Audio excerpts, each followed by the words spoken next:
alterándose, y eso para la parte de control no es automatizable. Entonces se tienen que hacer los cambios, digamos, hacer la trazabilidad de los cambios en forma manual, y esto podría eventualmente crear inconsistencia en el acceso a la información y en los controles de acceso.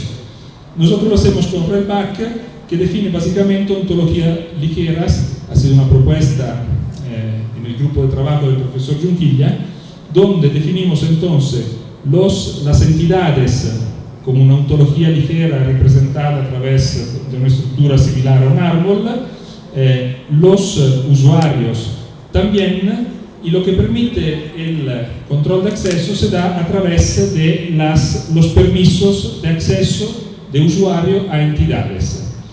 Esos permisos además tienen la ventaja que, dependiendo de cómo vaya evolucionando el uso de la red, el motor, el social core que hemos desarrollado, tiene la capacidad de identificar que, supongamos que Dave no solo acceda normalmente, bajo ciertas restricciones, al documento 2, sino también al documento 1 y en general a los documentos que están clasificados en la ontología bajo el padre documentos importantes. Entonces el motor es capaz de detectar este tipo de cosas y sugerir automáticamente la posibilidad de un permiso de mayor nivel que facilite, automatice, digamos, la posibilidad de acceso a la información, manteniendo las estructuras de control que queremos asegurar. La última funcionalidad que quería mencionar y que hemos implementado en Social Core tiene que ver con Smart Topics. Originalmente y en el paper probablemente lo encontrarán como Live Topics, porque así lo habíamos denominado, pero es básicamente la misma cosa. ¿Cuál es la idea de eso? La idea de eso es que un usuario o cualquier usuario puede crear un tópico de interés sobre el cual, o un tópico activo en el cual quiere obtener información, saber quién más está vinculado a este tópico o informaciones de esta naturaleza, o ver que otros puedan asociarse a este tópico para poder ir compartiendo información común. Entonces permite al usuario especificar sus intereses en 3 ejes, que son, por un lado, la fuente, es decir, quién está compartiendo el contenido que me interesa, quién adentro de la red social está compartiendo este contenido. Segundo, el tema, es decir, cuáles son los temas en los cuales estoy interesado. Entonces especificar los varios temas que tengo interés en seguir, en la cual recibir actualizaciones, informaciones o buscar informaciones. Y finalmente, el tipo de entidad, es decir, cómo este contenido es presentado. Por ejemplo, si me interesa solamente un drive de video, de fotografía, de informaciones textuales, de todos, etcétera, etcétera. ¿Ok? Eso permite la interacción social, que puede ser hecha gracias a, digamos, estos tipos de búsqueda de matching son fuertemente favorecidos por el uso de la semántica, y permite, por ejemplo, realizar búsqueda o pedidos de seguimiento de esta naturaleza. Fotos compartidas por mis amigos sobre su paseo de montaña. O bien, avisarme cuando cualquiera escribe sobre un happy hour en mi bar favorito, o tal vez en Clay 2015. Notificarme, no sé si hay happy hours, por cierto, no creo, pero no importa. Notificarme cuando un seminario sobre inteligencia artificial es organizado por mis colegas de trabajo. Bueno, fíjense, la modalidad de poder expresar intereses y o preguntas con esta estructura, evidentemente lo hace mucho más fácil e interesante, porque en el fondo, escribiendo en lenguaje natural, podemos ir capturando conceptos que han sido previamente definidos en las varias entidades y allí recuperar información que sea relevante para nosotros. Ahora vamos a ver 2 casos de uso muy rápidamente, porque me quedan 2 minutos y no quiero atrasarme. Entonces, primero es un proyecto europeo de 4 años denominado Smart Society. En particular modo está pensado como soluciones que busquen la interacción de humanos, sensores, tecnologías, etc., para resolver problemas vinculados con las realidades de las ciudades. Y acá vamos a ver el social core, o sea, nuestro motor semántico social ha sido utilizado en el backend, mejor, está siendo utilizado porque es un proyecto ongoing y estamos comenzando las primeras experiencias en eso. Está siendo utilizado en el backend para representar las entidades y los usuarios, para la protección de la privacidad, basadas en los perfiles que ya he mencionado, para la búsqueda de ranking que consideren la diversidad, es decir, diferentes formas de representar entidades que puedan ser relevantes, ya sea, por ejemplo, por nombres diferentes en distintos lenguajes, en distintos idiomas o otras cosas, pero que en el fondo se refieren al mismo idéntico concepto. Entonces, acá podemos, por ejemplo, un experimento que está siendo utilizado en este momento es el ride sharing, o sea, compartir desplazamiento en un vehículo para reducir la incidencia de la contaminación y reducir también los costos de transporte, compartiendo por ende los vehículos entre varias personas. Y se puede hacer búsqueda de esta naturaleza, por ejemplo, buscar un conductor de sexo masculino en una edad, en un rango de edad específico, que no sea un fumador y que tenga un background en computer science. Porque así de paso, durante el trayecto del desplazamiento, podemos hablar de algunas cosas comunes. Eso es un ejemplo que a final de año estaremos comenzando a implementarlo, y durante todo el próximo año en varias regiones en Italia, para poder ver el resultado un poco más consistente. Como se me acabó el tiempo, lo de Smart Campus lo dejo para otro momento y voy simplemente a las conclusiones, rapidísimo. Bueno, lo menciono, me dan 30 segundos. Ok. Smart Campus es un proyecto en Trento, con la Universidad de Trento. Lo hemos usado con 100 alumnos a los cuales hemos entregado dispositivos Android. Estos alumnos han comenzado a crear redes sociales compartiendo una serie de servicios, como ser el Community Manager, Discover Trento, o sea, posibilidades de lugares interesantes en Trento, sus antecedentes académicos y un Journey Planner. Y la experiencia de eso nos ha ayudado a ir afinando una serie de elementos, sobre todo sobre la privacidad, que estamos utilizando hoy en día en Smart City. Así que, para resumir y concluir, Social Core es una infraestructura de backend para redes sociales móviles que usa de la tecnología semántica para mejorar servicios en las redes sociales. Servicio de anotaciones, de búsqueda, de control de acceso, de protección a la privacidad. Lo que nos espera sobre todo es una mayor validación que pensamos realizar con el proyecto Smart Society, y también una integración con redes sociales reales existentes para ver cuál es el comportamiento efectivo en contextos más amplios y no acotados experimentales. Gracias y perdónenme que me pasé de 1 o 2 minutos.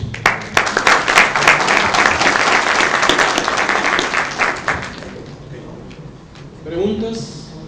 Tenemos tiempo para un par de preguntas al menos. José, decime. Ya sabíamos. Tengo 2 preguntas. Uno que tiene que ver con el tema de seguridad y el otro con el tema de interoperabilidad semántica. En el caso de la seguridad, los perfiles que se pueden extraer de los usuarios, de todas maneras, claro, ustedes lo que hacen es inhibir algunas operaciones sobre ellos, pero siempre es abierto. Es decir, ¿a qué me refiero yo abierto? Sí. Están navegando, ustedes no han pensado en incorporarle firmas electrónicas o cuestiones de ese tipo para garantizar el medio. Ya, todavía no hemos pensado en eso porque en el fondo, como habrán notado, partimos de una privacidad en términos positivos, o sea, sin pensar en todavía incluir la seguridad versus ataque de personas malintencionadas o que quieren a propósito poner información adulterada o falsa, digamos, en sus bases de conocimiento, en las redes. Entonces, estamos partiendo más bien en términos positivos, tal vez somos demasiado optimistas como bien pensado, digamos, con respecto a la gente, de todas maneras con la posibilidad de comenzar a crear restricciones y viendo los mecanismos que hemos propuesto para ver si efectivamente nos permiten manejar adecuadamente estas restricciones. Eso es un trabajo abierto y justamente Ernst, respondo a la pregunta de Ernst que no está, sobre el tema de seguridad, nos gustaría trabajar con él mayormente porque él sí ha trabajado en cosas de seguridad, entre comillas, negativa, o sea, de proteger versus ataques intencionales. La otra pregunta, las anotaciones responden a poder inferir, sí, lo que están haciendo con Smart Topic, sí, pero lo nombraste, pero no vi propuesta al tema de similidad conceptual, que normalmente lo que se hace es similidad sintáctica. Todos los algoritmos sin similidad sintáctica, la conceptual no la vi. Cierto.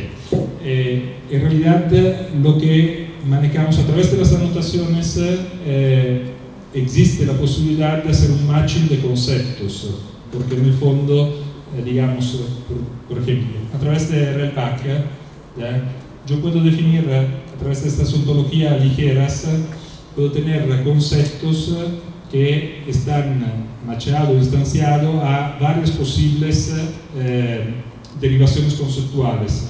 Hago un ejemplo. Si buscamos mascotas, dog y perro responden al mismo concepto en la ontología y por ende, a pesar de que no hay similitud en términos de la cadena, digamos, textual, pero sí respondiendo al mismo concepto, yo puedo tener acceso efectivamente a un retry de ambas cosas. Pero es un trabajo todavía sobre el cual hay un grupo de gente que está trabajando más específicamente en enriquecer las ontologías para poder hacer mejores matching conceptual. Ese es similitud estructural. Sí, así es. Okay. ¿Alguna pregunta más? ¿Alguien? ¿Nadie? Yo voy a aprovechar el minuto que queda por una pregunta extra. Okay. Por casualidad en Explorados se han encontrado con el problema de que muchas veces las relaciones que existen entre personas, por ejemplo en una red social, permiten ir en contra de justamente la privacidad. Es un problema que tenemos presente por el tipo de aplicaciones en la cual pensamos ir actuando. Lo hemos probado, como he dicho hasta ahora, en contextos controlados, Smart University, Smart Campus. Lo estamos probando en un contexto mucho más abierto, pero estamos comenzando ahora. Sabemos que esta es una de las problemáticas abiertas, pero todavía no la hemos enfrentado con propuestas. Bueno. Bien. Muchas gracias, Luca. No, gracias a ti. Gracias.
Siguiendo con el siguiente trabajo, en este caso tenemos a Ricardo Linares, que va a presentar el trabajo Predicción de la afluencia de turistas al Perú mediante análisis de sentimientos a la red social Twitter. Bien, gracias. Muy buenas tardes con todos. Mi nombre es Ricardo Linares. Bien, entonces el tema, vamos a comenzar con la palabra predicción. Nosotros nos hablan de predecir, ya estamos visualizando un futuro próximo. Por ejemplo, a mí me gustaría predecir, por ejemplo, cuándo el dólar, el cambio del dinero, cuándo va a estar a un nivel bajo, el cambio de dólar, por decir en la moneda nacional del Perú, los soles. ¿Para qué? ¿Por qué? Porque es una buena oportunidad para cambiar divisa. Interesante sería pues si pudiéramos hacer eso, ¿no? Yo justamente las semanas pasadas cambié una fuerte cantidad de dólares cuando el cambio era altísimo, había llegado a un pico. Y muchos especialistas, economistas, estaban hablando que la divisa iba a aumentar, pero sucedió después que la divisa bajó. Entonces, como que esa predicción de los especialistas nunca se concretó. Yo también me confié en esa predicción y al final terminé cambiando, pero no sucedió. Entonces, cuando tenemos la palabra predicción, ¿qué más podemos predecir? A ver, todos vayamos pensando, ¿qué más podemos predecir? La bolsa de valores. Imagínense tener ese poder de poder analizar cuándo el valor de unas determinadas acciones va a aumentar en ese momento, ¿no? Inclusive podemos llegar a hablar desde hasta la película Volver al Futuro.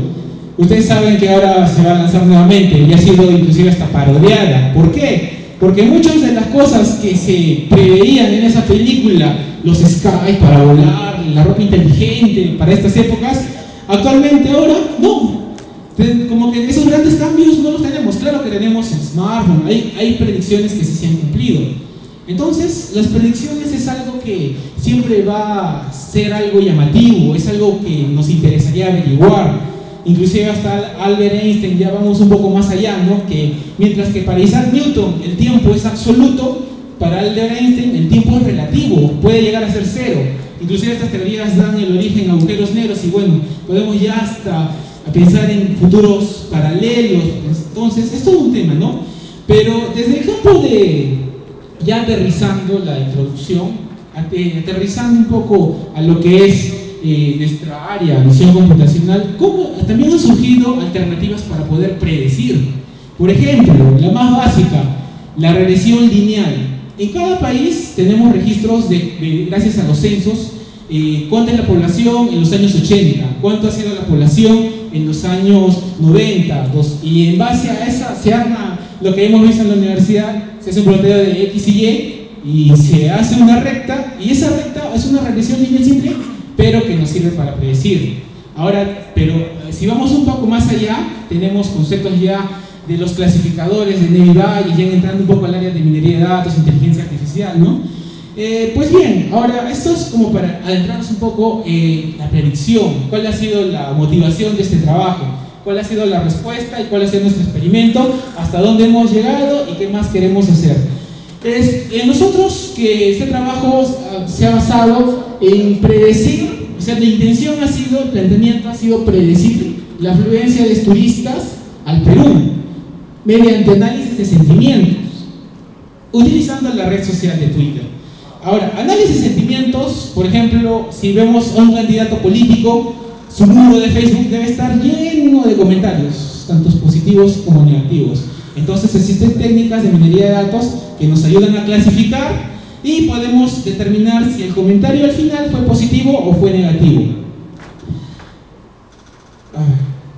Bien, el trabajo que se ha realizado justamente es un proceso que se muestra aquí, desde la elección de la red social, la construcción de un crawler, la limpieza de los tweets recolectados, clasificación de los tweets, la implementación del clasificador de Neville-Bayes, la ejecución del algoritmo para obtener los resultados y una comparativa y los trabajos futuros. Pues bien, toda la motivación nació con noticias como esta, en la ciudad de Tacna, que queda en la frontera con Chile, ¿no? Es una ciudad que vive del turismo como todas las ciudades fronterizas. Pues tenemos esta noticia que justo cuando pasó el tema de la Corte de la Haya, ¿no? Que es una noticia que salió el 26 de febrero de 2014. Comercio y turismo retomaron ritmo habitual de 130.000 personas que cruzan semanalmente la frontera entre Chile y Perú, viernes, sábados y martes. Son los días de mayor flujo en Chacayuta. Entonces, tenemos un dato estadístico que nos dice más o menos la frecuencia. Entonces, la motivación de este trabajo es como que implementar un predictor a fin de poder saber cuántos turistas se van a destinar. Esa es la motivación y es hasta donde vamos a seguir hasta lograrlo. Y justamente esto, ¿para qué nos sirve? ¿Para qué me sirve saber cuántos turistas? Pues simplemente para decirle a las personas que están en el sector turístico: hey, se viene una oleada de turismo, hey, va a aumentar el consumo de comida en restaurantes. Entonces, por aquí va la motivación.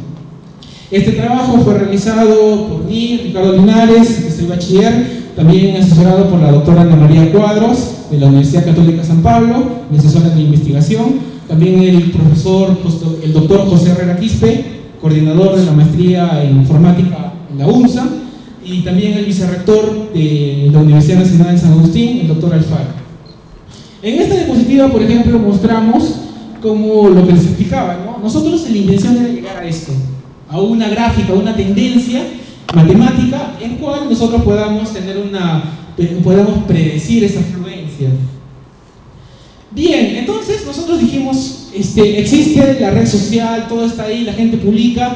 Si alguien quiere venir de Chile o de España o de otro país, de habla España, de habla española, Perú, pues simplemente lo que sucede cuando nosotros viajamos, colocamos en nuestro Face: me voy de viaje a Cuba, me voy de viaje a España, estaré de viaje la próxima semana. Entonces, esa es información valiosa, esa es información que nosotros podemos recolectarla, armar una base de datos y posteriormente ejecutar el clasificador. Entonces, inclusive para recolectar los twitters existen hasta frameworks. Un amigo hizo una investigación derivada trabajando con frameworks, pero tuvo muchas dificultades con los frameworks para obtener. La forma que yo propuse es una forma menos invasiva, no utilizo framework. Por ejemplo, aquí si colocamos la palabra viaje en Twitter, nos aparece en los siguientes tweets, ¿no? Continuemos el viaje, lo que les explicaba, ¿no? Es cuando las personas muestran su deseo de viajar. Pero cuando nosotros colocamos una palabra o un tag en Twitter, sí nos aparecen resultados.